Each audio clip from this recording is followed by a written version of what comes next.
Bismillahirrahmanirrahim. Assalamualaikum warahmatullahi wabarakatuh. Selamat pagi teman-teman dan selamat pagi juga kepada Ibu Rosita Putri Rami, SPD MPD, selaku dosen pengampu mata kuliah konsep dasar IPA di SD. Dan tak lupa, saya ucapkan terima kasih kepada dosen kita yang terhormat, yaitu Ibu Rosita Putri Rahmi, SPD MPD, yang telah memberikan kami kesempatan untuk menyampaikan materi kali ini yang membahas tentang cara makhluk hidup menyesuaikan diri dengan lingkungan. Sebelum kami mempresentasikan materi kami hari ini, saya perkenalkan terlebih dahulu anggota kelompok kami. Kami dari kelompok 9 yang beranggotakan yang pertama yaitu saya sendiri Melisa dengan NIM 2005116012, yang kedua Afita Saadah dengan NIM 2005116014, yang ketiga Amanda Delia Putri dengan NIM 2005116023. Baik, adapun materi yang akan kami paparkan yaitu yang pertama, pengertian adaptasi, kedua, tujuan adaptasi bagi makhluk hidup, ketiga, macam-macam adaptasi bagi makhluk hidup, keempat, faktor-faktor yang mempengaruhi adaptasi makhluk hidup, kelima, cara hewan menyesuaikan diri dengan lingkungan, keenam, cara tumbuhan menyesuaikan diri dengan lingkungan, yang terakhir, cara manusia menyesuaikan diri dengan lingkungan. Langsung saja untuk presentasi yang pertama, saya persilakan kepada Saudari Afita Saadah selaku pemateri pertama. Kepada Saudari Afita Saadah, saya persilakan. Baik, terima kasih kepada moderator. Saya sebagai pemateri pertama akan menjelaskan materi mengenai pengertian adaptasi. Menurut Kamus Besar Bahasa Indonesia, adaptasi adalah penyesuaian terhadap lingkungan, pekerjaan, dan pelajaran. Adaptasi adalah kemampuan makhluk hidup untuk menyesuaikan diri terhadap lingkungannya. Bagi makhluk hidup yang dapat menyesuaikan diri terhadap lingkungannya, ia dapat hidup lebih lama dari individu sejenisnya, cenderung bertambah banyak. Tetapi bagi makhluk hidup yang tidak dapat menyesuaikan diri terhadap lingkungannya, mereka akan punah.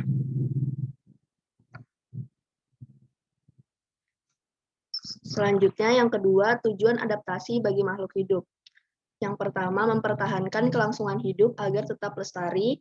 Yang kedua, mempermudahkan mencari makanan. Yang ketiga, melindungi diri dari musuh. Dan yang keempat, mempertahankan diri dari pengaruh perubahan lingkungan.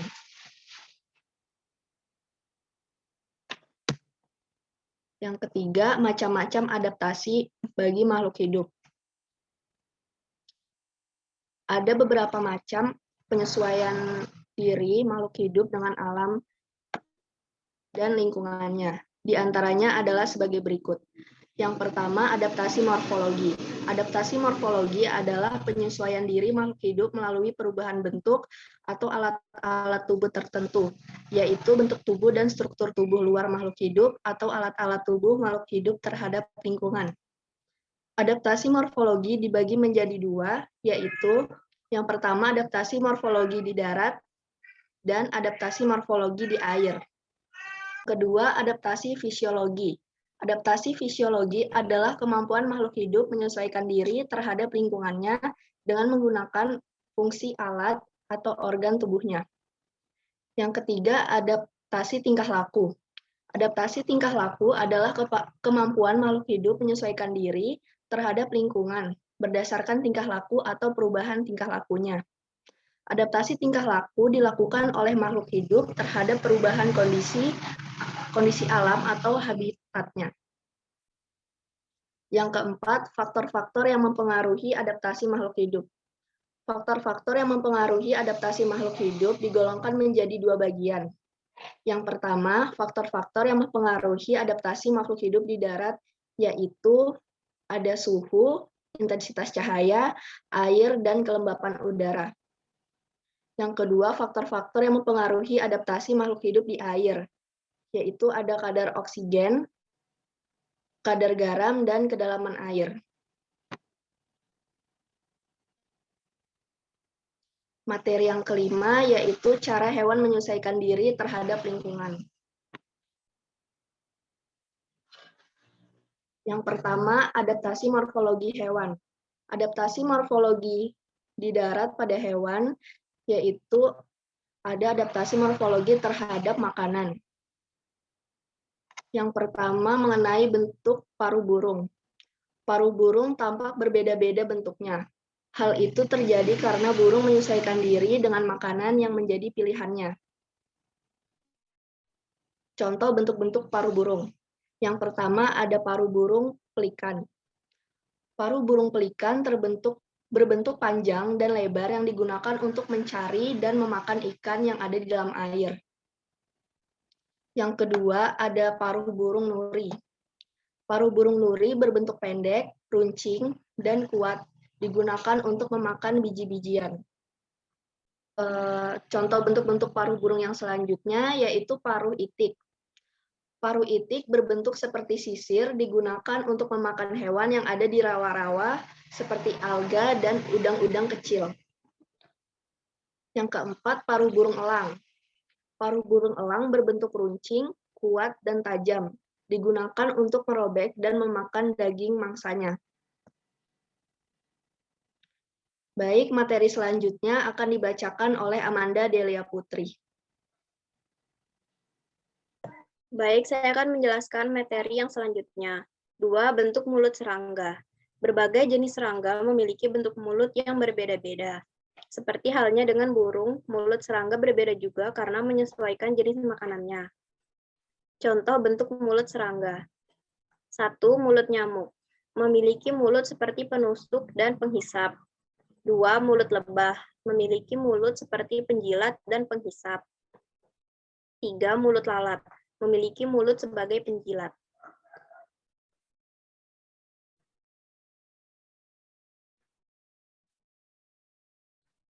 Yang ketiga, bentuk gigi hewan darat. 1. Gigi hewan karnivora. Bentuk gigi hewan karnivora adalah runcing dan besar yang disebut taring. Taring berguna untuk menangkap dan mengoyak mangsanya. 2. Gigi hewan mamalia. Hewan mamalia mempunyai gigi geraham depan dan geraham belakang yang berbentuk lebar dan datar, berfungsi untuk mengunyah dan menggilas makanannya seperti daun dan rumput. B. Adaptasi morfologi terhadap habitat. 1. Kaki burung pemanjat. Burung pemanjat salah satunya adalah kakatua, mempunyai 2 jari di depan dan 2 jari di belakang yang berfungsi untuk memanjat. 2. Kaki burung perenang. Jenis burung yang mempunyai kaki berenang salah satunya adalah bebek. Di antara jari kaki bebek terdapat selaput yang dapat membantu bebek berenang di air. 3. Burung petengger. Salah satu contohnya adalah burung pipit. Jarinya panjang-panjang, terletak pada bidang yang datar. Dengan kaki seperti itu, burung pipit dapat bertengger di ranting-ranting pohon. 4. Kaki burung pejalan. Ayam salah satu jenis burung yang masuk dalam kaki pejalan. Kakinya berbentuk panjang dan tegap. Dengan kakinya tersebut, ia dapat berjalan di darat tanpa mengalami kesulitan. 5. Kaki pemanjat dan perayap. Cicak, tokek, laba-laba, semut. Kaki mereka dapat memanjat dengan cepat tanpa jatuh, bahkan tampak menempel pada tempat yang tinggi tersebut. Pada kaki hewan-hewan ini terdapat alat penancap yang banyak dan mirip seperti bulu. 6. Kaki peloncat. Ukuran kaki belakang hewan ini lebih panjang dibanding dengan ukuran kaki depannya. Dengan kakinya ini, ia dapat berjalan dengan cara melompat dan juga dapat mengejar mangsanya yang jauh dan di posisi yang tinggi. Contoh hewan yang memiliki kaki peloncat ini adalah katak, belalang, dan jangkrik. C. Adaptasi morfologi hewan di air pada hewan. Ikan mempunyai bentuk tubuh yang menyerupai torpedo atau streamline, sehingga ikan dapat menjaga keseimbangan di dalam air. Ikan juga mempunyai sirip yang digunakan untuk berenang. Yang kedua, adaptasi fisiologi hewan. 1. Ikan di laut. Ikan-ikan yang hidup di air laut mengeluarkan urin yang lebih pekat dibanding dengan ikan-ikan di air tawar untuk menyesuaikan diri dari tekanan osmosis air terhadap tekanan osmosis dalam tubuh. 2. Makhluk herbivora. Makhluk herbivora menggunakan alat tubuhnya untuk menghasilkan enzim selulase yang berfungsi dan membantu mencerna makanan yang dibutuhkan oleh makhluk herbivora. 3. Unta. Unta menggunakan punuknya yang berfungsi sebagai penyimpan air, Saat unta minum, air tidak langsung masuk ke dalam bagian pencernaan, tetapi air itu disimpan terlebih dahulu di dalam punuk dan akan digunakan saat ia merasa kehausan. 4. Beruang kutub. Beruang kutub memiliki bulu tebal dan bantalan berbulu yang tebal di kaki, mempunyai fungsi menghangatkan tubuh dari udara di luar yang sangat dingin. Yang ketiga, adaptasi tingkah laku hewan. 1. Rayap. Rayap mempunyai kebiasaan tingkah laku memakan kulitnya yang mengelupas. Rayap juga memakan kayu dan batang-batang pohon. Saat mencerna kayu, rayap menggunakan enzim selulase. Enzim ini dikeluarkan oleh flagellata, yaitu hewan bersel satu yang hidup di dalam usus rayap. 2. Bunglon. Bunglon dapat menyesuaikan warna tubuhnya dengan warna di lingkungannya. Keadaan ini disebut mimikri. Jika hinggap di tempat berwarna hijau, kulit bunglon menjadi hijau. Ketika berada di atas bebatuan, kulit bunglon berubah warna menjadi coklat. 3. Cumi-cumi dan gurita. Cumi-cumi akan mengeluarkan tinta untuk menyelamatkan diri dari kejaran musuh. Cumi-cumi menyemburkan tinta berwarna hitam. Dengan demikian, pandangan musuhnya akan terhalang. Saat itulah kesempatan bagi cumi-cumi melepaskan diri.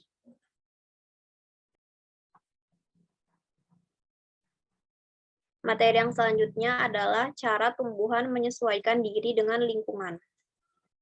Yang pertama, adaptasi morfologi tumbuhan. Adaptasi morfologi pada tumbuhan digolongkan menjadi dua, yaitu adaptasi morfologi di darat dan adaptasi morfologi di air. 1. Adaptasi morfologi di darat. A. Xerophyte. Xerophyte adalah tumbuhan yang hidup di daerah kering. Tumbuhan ini sering ditemukan di daerah gurun dan gersang. Contoh tumbuhan xerophyte adalah kaktus. B. Hydrophyte. Hydrophyte adalah tumbuhan yang hidup di air. Tumbuhan ini sering ditemukan di danau, rawa, dan daerah yang berair. Contoh tumbuhan hidrofit adalah teratai dan kangkung. C. Hygrofit. Hygrofit adalah tumbuhan yang hidup di tanah yang lembab. Contoh tumbuhan hygrofit adalah talas. Materi selanjutnya akan dibacakan oleh Melissa. Baik, saya akan menjelaskan materi selanjutnya mengenai adaptasi morfologi di air. A. Salvina molesta, Mochoria vaginalis, dan Linacharis flava memiliki rongga antarsel yang berisi udara digunakan untuk mengapungkan tubuhnya. B. Valisneria, Kabomba, dan Hydrelia. Seluruh bagian tubuh tumbuhan ini terbenam di dalam air. Tumbuhan tersebut memiliki dinding sel yang tebal gunanya untuk membatasi osmosis dalam air. C. Teratai, talas, padi, dan kangkung. Daunnya berada di atas permukaan air, sedangkan akarnya melekat di dasar air. Batangnya memiliki saluran udara, umumnya bentuk daunnya lebar dan mempunyai banyak stomata. Kedua, adaptasi fisiologis tumbuhan. 1. Kantong semar. Serangga hinggap di tepi kantong semar akan tergelincir dan terperangkap oleh cairan yang ada di kantong semar. Cairan ini gunanya untuk menghancurkan serangga sehingga nitrogennya bisa diserap. 2. Bunga Rafflesia, atau disebut bunga bangkai, adalah bunga terbesar di dunia. Bunga Rafflesia merupakan parasit yang tidak memiliki akar, tidak memiliki daun, dan tidak bertangkai. Bunga Rafflesia mengeluarkan bau yang busuk untuk menarik serangga agar serangga mendatanginya. 3. Tumbuhan berbunga. Tumbuhan berbunga melakukan adaptasi fisiologis dengan cara menghasilkan aroma khas bunga yang mengundang serangga untuk membantu penyerbukan. Bunga dilengkapi dengan kelenjar madu dan nektar.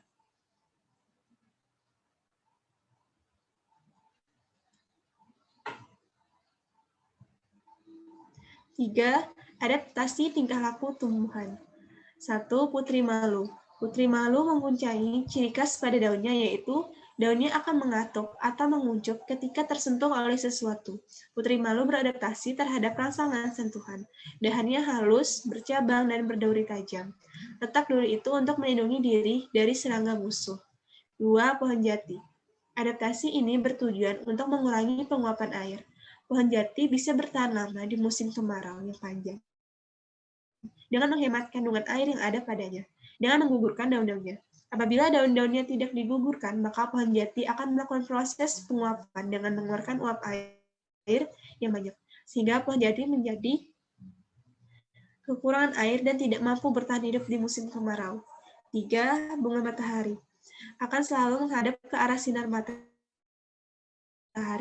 Bunga matahari yang mengikuti pergerakan matahari bertujuan untuk mendapatkan manfaat dari cahaya matahari melalui proses fotosintesis dan juga untuk merangsang serangga agar membantu proses penyerbukan. Selanjutnya, materi ketujuh yaitu cara manusia menyesuaikan diri dengan lingkungan. 1. Adaptasi morfologi manusia. Yang pertama yaitu kulit. Di daerah panas, kulit manusia yang terpapar sinar matahari cenderung hitam. Ini bertujuan agar dapat menghalau radiasi sinar UV matahari. Kedua, rambut manusia. Rambut pada kulit manusia akan berdiri pada suhu dingin. Hal ini berfungsi menjaga suhu tubuh tidak turun drastis. Terdapat rumput di dalam hidung berperan sebagai penyaring debu yang terhirup bersama udara yang masuk ke dalam tubuh. 3. Ukuran badan. Tubuh kebanyakan orang di daerah dingin berukuran lebih besar dibanding di daerah panas. 4. Gigi. Manusia merupakan makhluk pemakan segalanya atau disebut omnivora, jadi struktur giginya sesuai dengan apa yang mereka makan. 2. Adaptasi fisiologi manusia. 1. Sel darah merah. Di dataran tinggi, kadar oksigennya rendah. Oleh karena itu, untuk menyeimbangkan kondisi, maka manusia yang hidup di dataran tinggi atau pegunungan memerlukan butiran darah dan sel darah merah yang lebih banyak dibanding manusia yang hidup di dataran rendah atau pantai. 2. Ukuran jantung. Para atlet rata-rata mempunyai ukuran jantung yang lebih besar dibanding ukuran jantung orang secara umumnya. 3. Berkeringat. Ketika panas, manusia akan mengeluarkan keringat. Keluarnya keringat membuat tubuh kita akan dingin karena panas tubuh diambil untuk menguapkan keringat pada permukaan tubuh kita. 4. Mata manusia. Mata manusia dapat menyesuaikan dengan intensitas cahaya yang diterimanya. Ketika berada di tempat gelap, maka pupil mata akan membuka lebar. 3. Adaptasi tingkah laku manusia. 1. Pakaian. Menggunakan jaket bulu yang tebal digunakan oleh orang-orang Eskimo untuk beradaptasi di lingkungan yang dingin. Kain katun berwarna putih banyak digunakan oleh orang-orang yang di padang pasir, karena kain ini menyerap keringat dan memantulkan panas. 2. Menutup telinga. Ketika terdengar bunyi suara yang mencekam atau keras, manusia langsung menutup telinga sebagai bentuk interaksinya. 3. Berkedip. Ketika kelilipan, mata manusia akan langsung berkedip. 4. Memakai fin atau kaki berselaput. Fin atau kaki berselaput ini digunakan ketika menyelam. Kaki berselaput akan memudahkan kita berenang di air. Demikianlah materi yang kami paparkan. Sebelum mengakhiri presentasi, saya akan menyampaikan kesimpulan dari presentasi kelompok kami kali ini, yaitu adaptasi adalah kemampuan makhluk hidup untuk menyesuaikan diri terhadap lingkungan di sekitarnya, untuk dapat bertahan hidup dengan baik. Tujuan adaptasi bagi makhluk hidup adalah untuk mempertahankan kelangsungan hidupnya, mempermudah mencari makanan, melindungi diri dari musuh, dan untuk mempertahankan diri dari pengaruh perubahan lingkungan. Ada 3 macam adaptasi makhluk hidup, yaitu adaptasi morfologi, adaptasi fisiologi, dan adaptasi tingkah laku. Adaptasi morfologi adalah penyesuaian bentuk tubuh makhluk hidup. Adaptasi fisiologi adalah penyesuaian fungsi alat tubuh organisme terhadap lingkungannya. Dan adaptasi tingkah laku adalah penyesuaian makhluk hidup berdasarkan tingkah laku atau perubahan tingkah lakunya. Faktor-faktor yang mempengaruhi adaptasi makhluk hidup digolongkan menjadi 2 bagian, yaitu faktor-faktor adaptasi makhluk hidup di darat seperti suhu, intensitas cahaya, air, dan kelembapan udara. Faktor-faktor yang mempengaruhi adaptasi makhluk hidup di air seperti kadar oksigen, kadar garam, dan kedalaman air. Cara hewan, tumbuhan, dan manusia menyesuaikan diri terhadap lingkungannya adalah dengan adaptasi morfologi, adaptasi fisiologi, dan adaptasi tingkah laku. Tidak semua makhluk hidup dapat melakukan adaptasi tersebut. Demikianlah kesimpulannya. Terima kasih atas perhatiannya. Kurang lebihnya mohon maaf. Semoga bermanfaat untuk kita semua. Wassalamualaikum warahmatullahi wabarakatuh.